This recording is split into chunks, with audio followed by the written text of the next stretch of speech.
right, so Seth is new to BloodHound. Seth is asking, how do you get BloodHound to recognize a horizontal line? Is there an indicator for that? So, are you manually drawing lines? Are you using the drawing tools? Are you using, Ninja's chart drawing tools to draw a line? Okay, there you go. Yeah. So, remember, guys, details. It all comes down to details. You know, as NinjaTrader, as the years goes on with NinjaTrader, it gets more and more technical. So the way you get BloodHound to recognize a hand-drawn line using the drawing tools is you ask NinjaTrader to please implement that ability, and here's the critical key part: implement that ability so it works in real-time trading. So technically speaking, NinjaTrader 8 has a way to gather all the drawing objects on a chart, but you can only do that historically. So obviously that's not going to do you any good for real-time trading. That's the problem. But also there's another major concern as well, which is if you have a bunch of drawing objects on the chart, sorting through every single drawing object, right? And let's see, it's not going to matter whether the drawing object is hand drawn or whether an indicator plots something on the chart like an arrow, right? I've seen charts out there where there's just all kinds of drawing objects, and that is time consuming for a program to sort through all that and to find the drawings that it wants. So it's very time consuming. So that could easily kill an indicator like BloodHound. If BloodHound had to chew through too many drawing objects, that could take so long, that would look like BloodHound's just kind of broken and stuttering.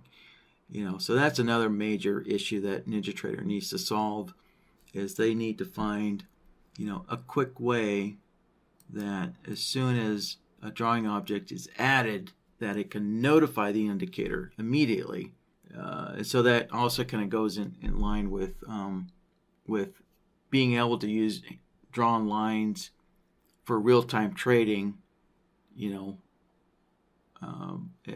instead of because right now the way it's implemented, the way NinjaTrader is implemented, accessing these drawn lines is it's going to access it too late, and you're going to be complaining that, hey, BloodHound's so slow. Well, it's not BloodHound's fault. It's the way NinjaTrader implemented things. So that's why we haven't implemented the ability to draw lines yet, or to read hand-drawn lines yet, is because NinjaTrader's only taken half a step. They need to take a full step and complete it so that it's usable for real-time trading. So there you go, Seth. That's what you need to do, is talk to NinjaTrader support and ask them to, finish kind of implementing, the accessing of these drawing objects, for real-time trading. I mean, really what an indicator needs is what's called an event handler. So that way the indicator gets a real-time notification that, hey, the user just drew something on the chart, and here's that object, and then an indicator can then process what that drawing object is. Is it a line? Is that line, drawn,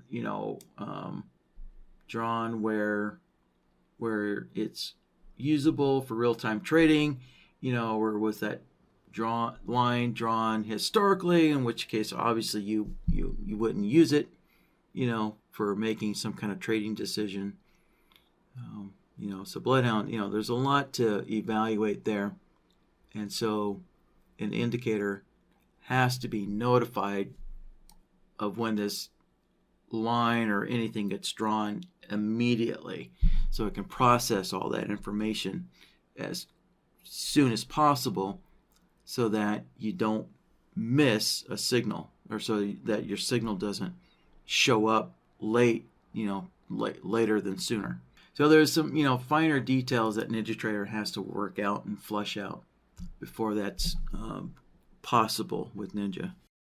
Only plots or a data series can be read from one indicator to another indicator. But, if you only have one price value that you're working with, you can just set up a solver to do that, actually. Let's see here. Let me disconnect the simulated, and let's go back to live. All right, so I'm going to make a new logic template here. And let's see, let's pick 1260. Yeah, let's pick 1260 here.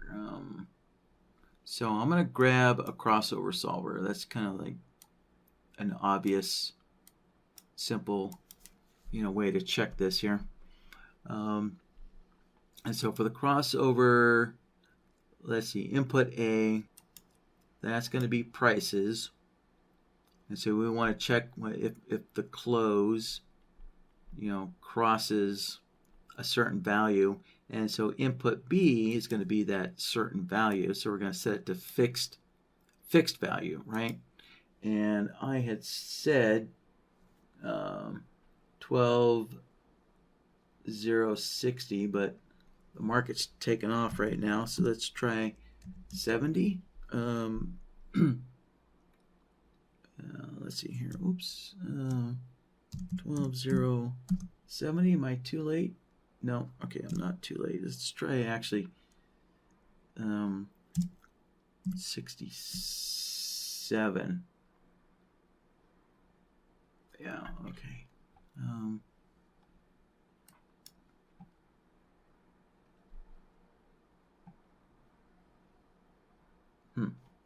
Well, all right. Market pulled back. Okay, let's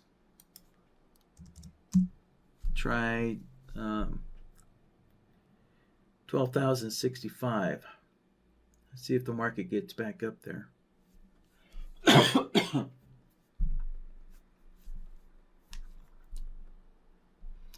Also, remember, I do have BloodHound running on price change. So we will get a signal in real time here.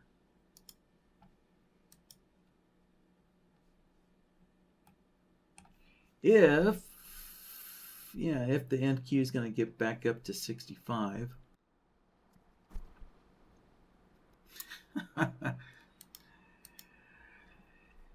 Yeah, sometimes the market just doesn't want to work with you. Let's try 62. There we go. Man.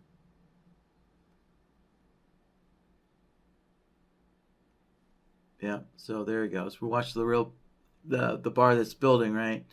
When it goes above 62, we're getting along, and if it goes down below 62, it's going to give us a short. Right? So you could use something like a crossover solver and set input B to a fixed value, and then you just type in whatever that point of interest is that you got there, Seth. So depending exactly how you want things to work out, crossover solver might be appropriate for you, or maybe the threshold solver might be more appropriate. It all depends on, exactly kind of how you want the signals to look there. So if we did a threshold solver, let's see here. So threshold solver, so the input, would again be price, and you pick whatever bar prices you're interested in, that you're needing or wanting to be, above your point of interest value. And then in the threshold settings, you would then put in, that value. Right? So let's see here, so you could have one value for a long signal and you could have another value for a short signal. So something like that.